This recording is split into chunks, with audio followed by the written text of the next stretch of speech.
Bonjour, hello. This is Dr. Amig, your host of the UnabridgedMD podcast. And I am so excited to have Dr. Mary Leung here with us today. And she's going to talk to us about self compassion and gratitude and how to regain joy in our lives. Before we go to this, I wanted to tell you that we currently are accepting new patients in the first direct care rheumatology practice of Colorado. So it's Unabridged MD, and you can look at our website, unabridgedmd.com, or email us at info@unabridgedmd.com, or you can email me directly, Dr. Amig at unabridgedmd.com. We would love to see you. Our patients are loving direct care. If you want to hear more about direct care, please let us know. Contact us, and we are serving you. Without further ado, Dr. Mary Leung, thank you so much for being on the podcast. I think this is going to be such a treat. I would love for you to introduce yourself to our auditors. So, who are you, and what has been your journey so far? Yes, thank you so much for having me today. So, brief introduction about me. I'm Mary Leung, and I'm a full-time attending physician as a hematologist and oncologist. And how I got here is it's a pretty long journey, I would say. I grew up wanting to become a doctor at a very young age. Both my parents are physicians. They're retired now, but I grew up just being immersed in that environment that they really have, really a lot of passion about their jobs, and they would talk about patients, how to treat them and all, during dinner time. So because I wanted to help people, that was just my simple quest, that I thought it was just natural to become a doctor.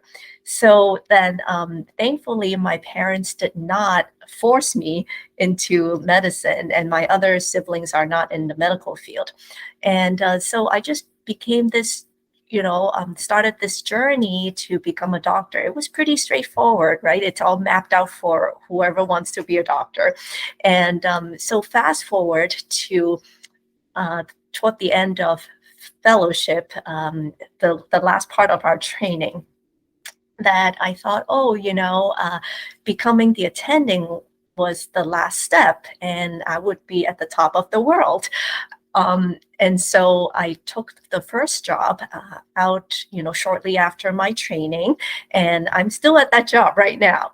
And I thought, nothing has really changed. I felt like I was kind of still in the training mode because I was just doing the same things. And shortly afterwards, my patient load got to be very heavy and full, and I was having a hard time keeping up with, the charts and going home on time. So before you know it, I was actually very exhausted, burnt out, and stressed. And at that time, I had really young kids, and I wanted to see them before their bedtime.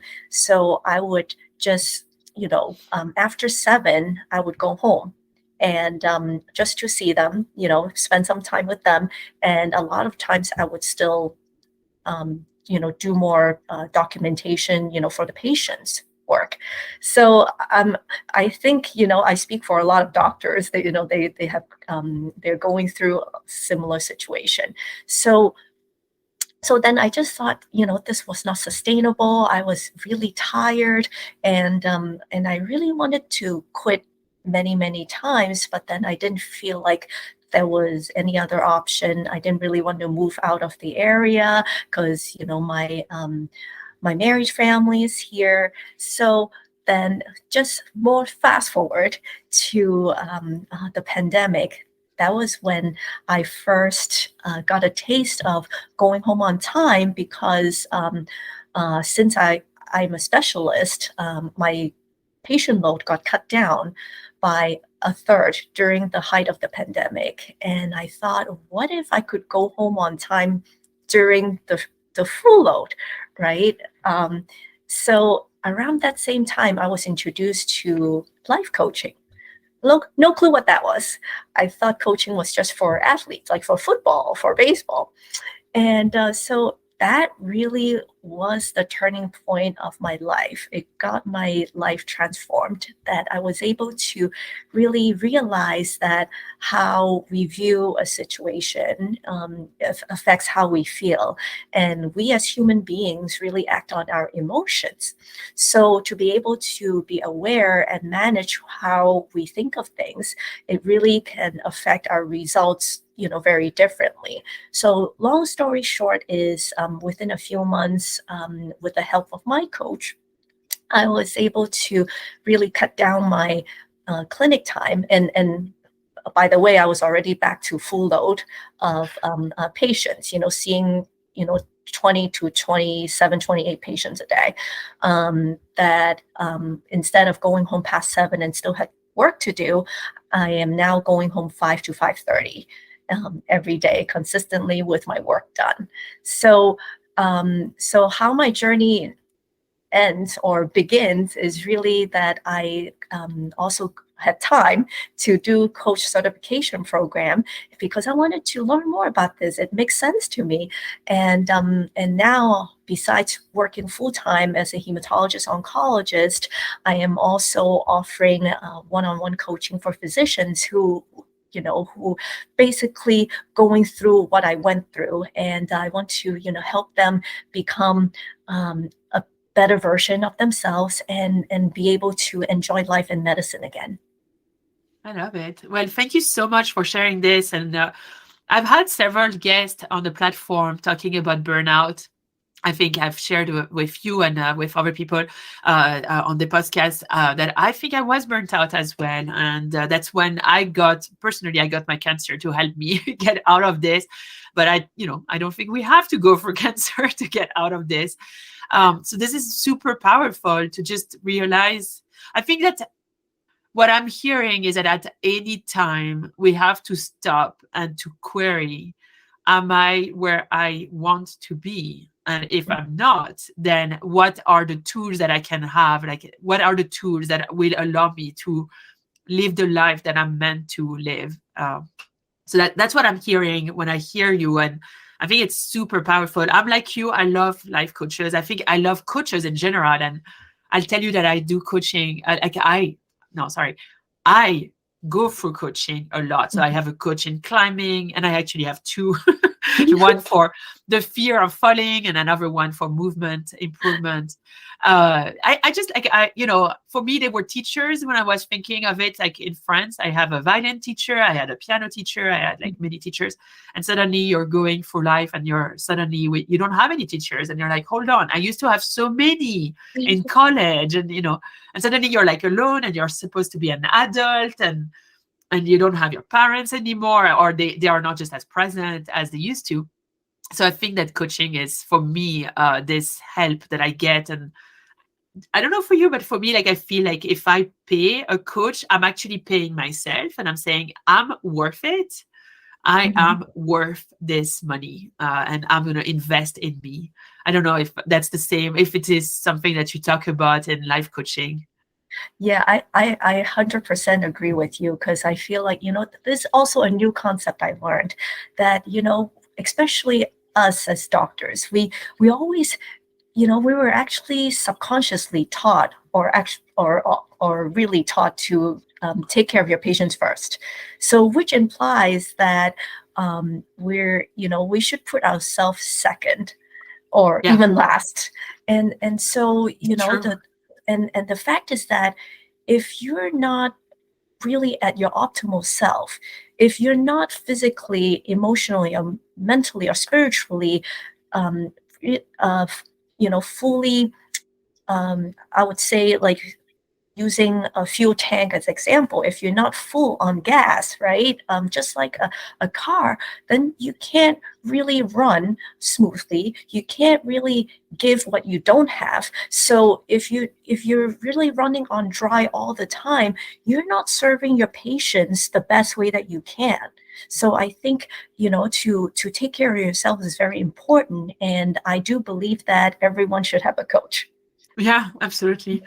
No, that's wonderful, and I think so. Let's talk about some of the tools that you share with your clients, and I'm sure with your patients as well as an oncologist and hematologist. So, what are some tools that you would tell us? Hey, start today. You don't need a coach right now. Just start. Like, what are Mhm. some tools that you would recommend for us to start?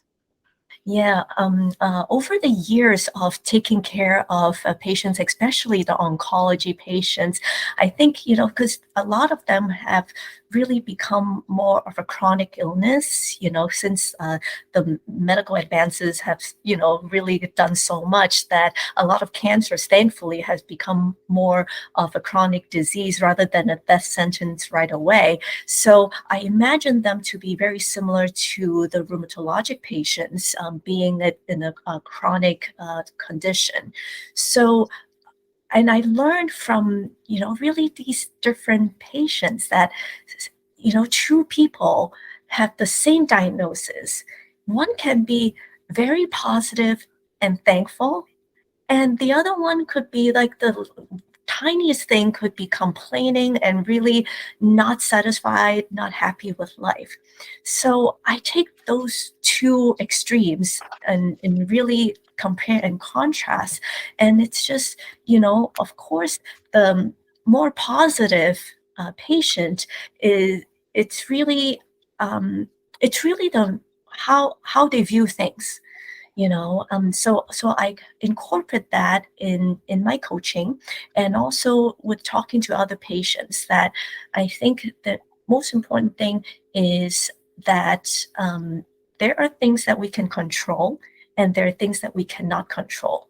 For example, the disease that you have, no one asked for it, and so that's something that we cannot control, but we can see what we can do about it. We can see if that's something that is treatable, if we can cure it or at least alleviate the symptoms. So there's always the hope. And I always tell also the patients and my clients that no matter how bad the situation you think it is, there's always something positive that you can find. And I think sometimes it's because we're not wired to think that way. So sometimes it takes a little bit more detective work or curiosity just to find that out. But the more you practice doing it, the easier it is to find the more positive things or positive perspective to look at the same situation. And why we care about it is because when you view something more positively, you feel more positive, like you will have those positive emotions or feels as hope, gratitude, content, joy, as some examples, as opposed to if you're viewing the same situation as oh, this shouldn't have happened, then you're kind of annoyed, frustrated, stressed, all these negative emotions, and that does not feel too good. And I mean, I just don't want to clarify, not that we're saying that, oh, we should feel good all the time. It's normal to have positive emotions and negative emotions, as part of our lives because we're human beings. But just to be aware that what we're thinking of the situation affects how we feel. That's the first step, is to be aware of, oh, you know what? Maybe that's something that I can change if I want to change. Hmm. That's so powerful. This mindset shift, right? So you cannot control everything. And once you agree on this, I'm repeating you, right? Like once you agree that you cannot control everything, changing the mindset of there is something to learn from this situation, there is something positive from this situation that I can Mhm. learn from. I think that's so powerful. So powerful. Yeah, I'm starting, like I realize in my practice, and I think the more we practice medicine, the more I think at the beginning when you are a doctor, you're doing it for you. And then you have to let go of the ego.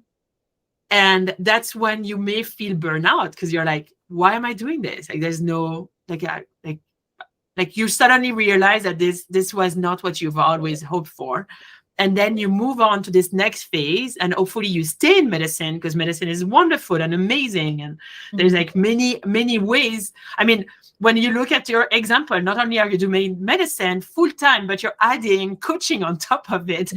You know? And you clearly look very grounded and very happy and very joyful. So I'm starting, like, I had started already, but like clearly you're the example that shows that burnout is not about the workload. It's about the meaningfulness that there is, and the gratitude and the self-compassion that we have for ourselves. And then the second part of medicine for me, like the career, is the day that you realize it has nothing to do with you.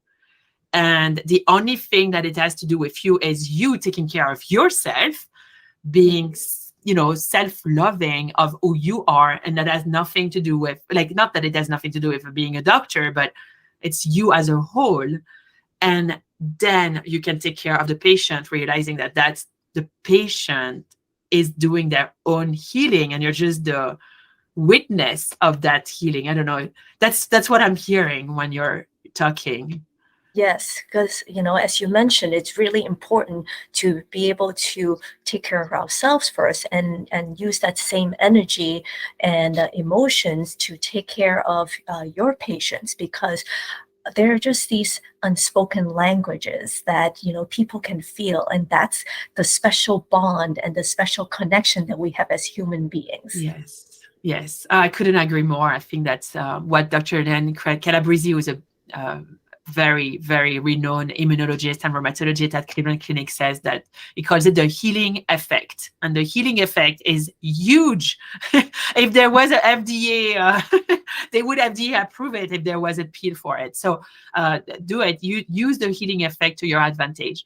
Dr. Leung, you have given us so many history of hope actually in your practice. And normally I finish with a history of hope, but I feel like everything that you have shared with us has hope inside. And so I really urge all of our patients to really dig deeper and realize that practicing self-compassion, practicing gratitude is for you.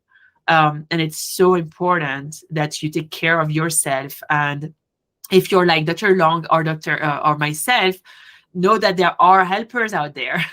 And talking about life coaching, Dr. Long, where can we find you? And who is your ideal client? Who are you catering to? Yes, so I'm offering one-on-one coaching for physicians, and basically is whoever wants help, to feel better, to want more clarity and more control in their lives, no matter how bad the situation is. I think it is important not to make a decision, or especially if it's a life decision, like say leaving a job, or moving out of your state or something like that. Make it not out of desperation, but really in a positive state of mind. So I'm, guiding physicians to do that, and also guiding physicians to have better time management, just like I did. Be able to just do the same work in 2.5 hours less time. And the most important thing is really to enjoy life and medicine again, because as you mentioned, really medicine is very rewarding. And because of burnt out, a lot of physicians are really leaving medicine to do something else, because they feel hopeless and they're burnt out. And but there's a way to really change that, and without necessarily changing your job. Yeah. Thank you so much, Dr. Long. So, again, if you are in the Denver/Colorado, out of Colorado area, and are looking for a rheumatologist, we are currently accepting new patients. Unabridged MD is the first direct care in rheumatology. Please contact us. You don't need a referral. You can literally just contact us at info@unabridgedmd.com. Info@unabridgedmd.com. We will put all of the footnotes with Dr. Mary Long's information, so you can find them on YouTube or on the podcast info. And we will see you next week. Dr. Mary Long, thank you so much for being on the podcast. Really appreciate it. Thank you so much for having me. Thank you. Thank you.